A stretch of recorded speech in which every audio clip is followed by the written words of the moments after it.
बच्चों अज आपां पाठ 11 केंद्री सरकार करन जा रहे हैं। केंद्र सरकार के 3 अंग ने विधान पालिका, कार्यपालिका, न्यायपालिका। विधान पालिका दे विच लोक सभा ते राज सभा शामिल ने। संसद के 2 अंग ने लोक सभा ते राज सभा, ये दोने विधान पालिका दे विच शामिल है। दूसरा अंग हैगा कार्यपालिका। कार्यपालिका दे विच राष्ट्रपति आ जाता है, प्रधानमंत्री ते मंत्री परिषद। बेटा कि कार्यपालिका 2 प्रकार की होंगी है, एक तो वास्तविक कार्यपालिका, एक नामात्र कार्यपालिका। जिहड़ा राष्ट्रपति है वो नामात्र कार्यपालिका है, प्रधानमंत्री ते मंत्री परिषद ये हैगे ने वास्तविक कार्यपालिका। मतलब देश का जिहड़ा शासन है वो राष्ट्रपति के नाम से चलता है। सारिया शक्तियां भी लिखती रूप में राष्ट्रपति नूं दित्तियां जांदियां ने, पर असल विच उन्हां शक्तियां की वरतों कौन करता है? प्रधानमंत्री ते मंत्री परिषद। तीसरा जो अंग है बच्चों है वो न्यायपालिका। क्या न्यायपालिका का मुख्य काम की है? न्याय देना। अज आपां इन्हां सरकार के 3 अंगां विचों पहला अंग करांगे विधान पालिका। बच्चों देखो विधान पालिका दे विच तुहानूं क्या सी संसद शामिल है। संसद के 2 सदन ने, लोक सभा ते राज सभा। बच्चों लोक सभा नूं आपां की कहने हैं? हेठला सदन, ते राज सभा हुंदा है उपरला सदन। बच्चों लोक सभा दे विच लोक सभा दा अगर अपने मैंबर बनना है तो आपां नूं हेठ लिखियां शर्तां मन्नियां पैणगियां। मतलब वो भारत का नागरिक होवे, मतलब भारत दी उहनूं नागरिकता मिली हुई होवे, 25 साल का वध आजू का होवे। 25 साल तो हेठा बंदा किहड़ा वो लोक सभा का मैंबर नहीं हो सकता। 25 साल या उस तो उपर वाला व्यक्ति ही लोक सभा का मैंबर बनन योग है। सरकारी अहुदे ते ना लग्या होवे। बच्चों अगर कोई सरकारी अहुदे ते लग्या ही होया तो उन्होंने उस तो अस्तीफा देना पऊगा, फिर ही वो लोक सभा लिए चुनाव लड़ सकता है। नागरिकता तो वांझा ना किया गया होवे, पागल या दिवालिया ना होवे, या अदालत द्वारा किसी भी पदवी लिए अयोग करार ना होया होवे। मतलब बच्चों उहदे ते कोई भी अदालत विच केस ना चल रहा होवे। लोक सभा की बनतर। बच्चों लोक सभा विच आपां पढ़ांगे भी लोक सभा के मैंबर किन्ने हुंदे ने। वैसे तो बच्चों लोक सभा के मैंबर वध तो वध पहलां 550 सीगे, 550 या 552 वध तो वध मैंबर हो सकते सी। बट 1973 दे विच 31वीं शोध द्वारा इसकी संख्या 545 निश्चित कर दी गई। हुण वध तो वध 545 मैंबर ही लोक सभा के मैंबर हो सकते हैं। बच्चों कि 545 दे विच तुसीं ध्यान देवो कि 530 मैंबर ने वो तो कि अपने आम राज्य ने उन्हां दे लोकां द्वारा चुने जाते हैं, तो 13 मैंबर कि केंद्री शासित खेतरां दे लोक ने उन्हां द्वारा चुने जाते हैं। अते राष्ट्रपति बच्चों 530 मैंबर तुम याद रखो कि भारत के रकड़े स्टेट्स ने उन्होंने दे लोकां द्वारा चुने जाते हैं, उन्होंने प्रतिनिधित्व करते हैं कि 530 मैंबर ने। तो कि 13 मैंबर ने वो केंद्री शासित प्रदेशों के मैंबरों वालों चुने जाते हैं, तो 13 मैंबर उन्होंने लोगों की प्रतिनिधित्व करते हैं। तो बच्चों 530 + 13 हो गए 543।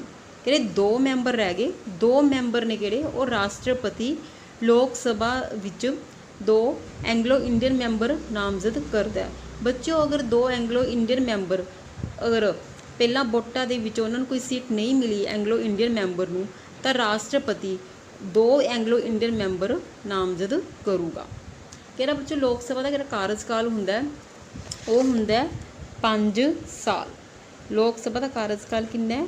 5 साल। बच्चों देखो संकट काल के समय वैसे तो लोक सभा का कार्यकाल बच्चों 5 साल होंदा है, पर जो कोई संकट काल का टाइम आ जाता है, स्थिति हो जाती है, तो लोग वोटां नहीं पै सकदियां होंदियां उस टाइम, तो 1 साल का टाइम आपां होर वधा सकते हैं। इस संसद का जिहड़ा टाइम है वो 1 साल के लिए वधाया जा सकता है। कि लोक सभा के बच्चों मैंबर की तनख्वाह भत्ते होंदे ने, वो भी कि संसद है वो समय समय पर निश्चित करती रहती है।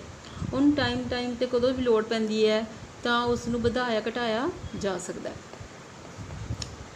कि बच्चों हुण आपां लोक सभा दे विच एक हुंदा स्पीकर हुंदा है, कि जो स्पीकर है वो बहुमत दल का ही व्यक्ति हुंदा है। जिहड़ा स्पीकर है वो निरपक्षता दे नाल ਸਾਰੀ ਲੋਕ ਸਭਾ ਦੀ ਕਾਰਵਾਈ ਦਾ ਸੰਚਾਲਨ ਕਰਦਾ ਹੈ। ਸਾਰੇ ਮੈਂਬਰਾਂ ਨੂੰ, ਲੋਕ ਸਭਾ ਦੇ ਜਿਹੜੇ ਸਾਰੇ ਮੈਂਬਰ ਨੇ ਉਹ ਸਪੀਕਰ ਦੇ ਆਦੇਸ਼ਾਂ ਦੀ ਕੀ ਕਰਦੇ ਨੇ, ਪਾਲਣਾ ਕਰਦੇ ਨੇ। ਸਪੀਕਰ ਹੀ ਲੋਕ ਸਭਾ ਦੀ ਸਾਰੀ ਕਾਰਵਾਈ ਦਾ ਸੰਚਾਲਨ ਕਰਦਾ ਹੈ। ਸਪੀਕਰ ਦੀ ਪਰਮਿਸ਼ਨ ਤੋਂ ਬਿਨਾਂ ਕੋਈ ਵੀ ਲੋਕ ਸਭਾ ਦੇ ਵਿੱਚ ਨਹੀਂ ਬੋਲ ਸਕਦਾ। ਬੱਚੋ, ਸਪੀਕਰ ਤੋਂ ਬਿਨਾਂ ਇੱਕ ਡਿਪਟੀ ਸਪੀਕਰ ਦੀ ਵੀ ਚੋਣ ਕੀਤੀ ਜਾਂਦੀ ਹੈ ਅਤੇ ਅਗਰ ਸਪੀਕਰ ਹਾਜ਼ਰ ਨਹੀਂ ਹੁੰਦਾ ਤਾਂ ਕਿਸੇ ਟਾਈਮ ਤਾਂ ਉਸਦੀ ਜਗ੍ਹਾ ਡਿਪਟੀ ਸਪੀਕਰ ਕਾਰਵਾਈ ਦਾ ਸੰਚਾਲਨ ਕਰਦਾ। ਬੇਟਾ ਹੁਣ ਆਪਾਂ ਸੰਸਦ ਦਾ ਦੂਸਰਾ ਅੰਗ ਹੈ ਉਹ ਹੈਗਾ ਰਾਜ ਸਭਾ। ਇਹਨੂੰ ਉੱਪਰਲਾ ਸਦਨ ਕਿਹਾ ਜਾਂਦਾ ਹੈ। ਬੱਚੋ, ਜਿਹੜੇ ਰਾਜ ਸਭਾ ਦੇ ਮੈਂਬਰ ਦੀ ਚੋਣ ਹੈ ਉਹ ਰਾਜ ਜਾਂ ਕੇਂਦਰੀ ਸ਼ਾਸਿਤ ਪ੍ਰਦੇਸ਼ਾਂ ਦੇ ਜਿਹੜੇ ਵਿਧਾਨ ਸਭਾਵਾਂ ਹੁੰਦੀਆਂ ਨੇ ਉਹਨਾਂ ਦੇ ਚੁਣੇ ਹੋਏ ਮੈਂਬਰਾਂ ਦੁਆਰਾ ਕੀਤੀ ਜਾਂਦੀ ਹੈ। ਬੱਚੋ, ਇਹ ਲੋਕ ਆਪ ਨਹੀਂ ਚੁਣਦੇ ਹੈਗੇ, ਲੋਕਾਂ ਦੁਆਰਾ ਵਿਧਾਨ ਸਭਾਵਾਂ ਦੇ ਮੈਂਬਰ ਚੁਣੇ ਜਾਂਦੇ ਨੇ ਅਤੇ ਉਹਨਾਂ ਚੁਣੇ ਹੋਏ ਮੈਂਬਰਾਂ ਦੁਆਰਾ ਹੀ ਰਾਜ ਸਭਾ ਦੇ ਮੈਂਬਰਾਂ ਦੀ ਚੋਣ ਅਪ੍ਰਤੱਖ ਢੰਗ ਨਾਲ ਕੀਤੀ ਜਾਂਦੀ ਹੈ। ਬੱਚੋ, ਰਾਜ ਸਭਾ ਦੇ ਕੁੱਲ 250 ਮੈਂਬਰ ਹੋ ਸਕਦੇ ਨੇ। ਇਹਨਾਂ ਵਿੱਚੋਂ ਕਿਹੜੇ 238 ਮੈਂਬਰ ਨੇ ਉਹ ਰਾਜਾਂ ਜਾਂ ਕੇਂਦਰੀ ਸ਼ਾਸਿਤ ਪ੍ਰਦੇਸ਼ਾਂ ਦੀ ਪ੍ਰਤੀਨਿਧਤਾ ਕਰਦੇ ਨੇ। ਕਿਹੜੇ 12 ਮੈਂਬਰ ਨੇ ਉਹਨਾਂ ਨੂੰ ਰਾਸ਼ਟਰਪਤੀ ਨਾਮਜ਼ਦ ਕਰਦਾ। ਇਹ ਲੋਕਾਂ ਦੁਆਰਾ ਚੁਣੇ ਨਹੀਂ ਜਾਂਦੇ, ਨਾ ਪ੍ਰਤੱਖ ਨਾ ਅਪ੍ਰਤੱਖ ਢੰਗ ਨਾਲ। ਇਹਨਾਂ ਨੂੰ ਨਾਮਜ਼ਦ ਕੀਤਾ ਜਾਂਦਾ ਹੈ ਰਾਸ਼ਟਰਪਤੀ ਦੁਆਰਾ, ਜਿਨ੍ਹਾਂ ਨੇ ਸਾਹਿਤ ਕਲਾ ਦੇ ਖੇਤਰ ਵਿੱਚ ਪ੍ਰਸਿੱਧੀ ਪ੍ਰਾਪਤ ਕੀਤੀ ਹੋਈ ਹੁੰਦੀ ਹੈ। ਰਾਜ ਸਭਾ ਬੱਚੋ ਇੱਕ ਸਥਾਈ ਸਦਨ ਹੈ ਅਤੇ ਇਹਦੇ ਵਿੱਚ ਇਹਦਾ ਕਾਰਜਕਾਲ ਹੁੰਦਾ 6 ਸਾਲ। ਬੱਚੋ, ਕਿਵੇਂ ਆਪਾਂ ਨੇ ਪਹਿਲਾਂ ਪੜ੍ਹਿਆ ਸੀ ਲੋਕ ਸਭਾ ਦਾ ਕਾਰਜਕਾਲ ਹੁੰਦਾ 5 ਸਾਲ, ਰਾਜ ਸਭਾ ਦਾ ਕਾਰਜਕਾਲ ਹੁੰਦਾ 6 ਸਾਲ। ਕਿਹੜੇ ਰਾਜ ਸਭਾ ਦੇ ਮੈਂਬਰਾਂ ਦੀ ਜਿਹੜੀ ਉਮਰ ਹੈ ਉਹ ਰਾਜ ਸਭਾ ਦਾ ਮੈਂਬਰ ਬਣਨ ਲਈ ਉਮਰ ਚਾਹੀਦੀ ਆਪਾਂ ਨੂੰ 30 ਸਾਲ, ਜਦਕਿ ਲੋਕ ਸਭਾ ਦਾ ਮੈਂਬਰ ਬਣਨ ਲਈ ਉਮਰ ਹੋਣੀ ਚਾਹੀਦੀ ਹੈ 25 ਸਾਲ। ਬੱਚੋ, ਜਿਹੜਾ ਉੱਪਰ ਰਾਸ਼ਟਰਪਤੀ ਹੈ ਉਹ ਰਾਜ ਸਭਾ ਦਾ ਕੀ ਹੁੰਦਾ ਚੇਅਰਮੈਨ। ਬੱਚੋ, ਲੋਕ ਸਭਾ ਦਾ ਚੇਅਰਮੈਨ ਕੌਣ ਸੀਗਾ, ਸਪੀਕਰ। ਰਾਜ ਸਭਾ ਦਾ ਚੇਅਰਮੈਨ ਕੌਣ ਹੁੰਦਾ ਹੈ, ਉਪ ਰਾਸ਼ਟਰਪਤੀ। ਬੱਚੋ, ਜਿਹੜਾ ਉਪ ਰਾਸ਼ਟਰਪਤੀ ਹੈ ਉਹੀ ਰਾਜ ਸਭਾ ਦੀ ਕਾਰਵਾਈ ਦਾ ਸੰਚਾਲਨ ਕਰਦਾ। ਬੱਚੋ, ਰਾਜ ਸਭਾ ਦੇ ਵਿੱਚ ਇੱਕ ਡਿਪਟੀ ਚੇਅਰਮੈਨ ਦੀ ਵੀ ਨਿਯੁਕਤੀ ਕੀਤੀ ਜਾਂਦੀ ਹੈ। ਅਗਰ ਕਿਹੜਾ ਚੇਅਰਮੈਨ ਕੌਣ ਹੁੰਦਾ ਉਪ ਰਾਸ਼ਟਰਪਤੀ। ਉਪ ਰਾਸ਼ਟਰਪਤੀ ਦੀ ਗੈਰ ਹਾਜ਼ਰੀ ਵਿੱਚ ਕਿਹੜਾ ਡਿਪਟੀ ਚੇਅਰਮੈਨ ਹੈ ਉਹਨੂੰ ਸਾਰੀਆਂ ਸ਼ਕਤੀਆਂ ਪ੍ਰਾਪਤ ਹੁੰਦੀਆਂ ਨੇ।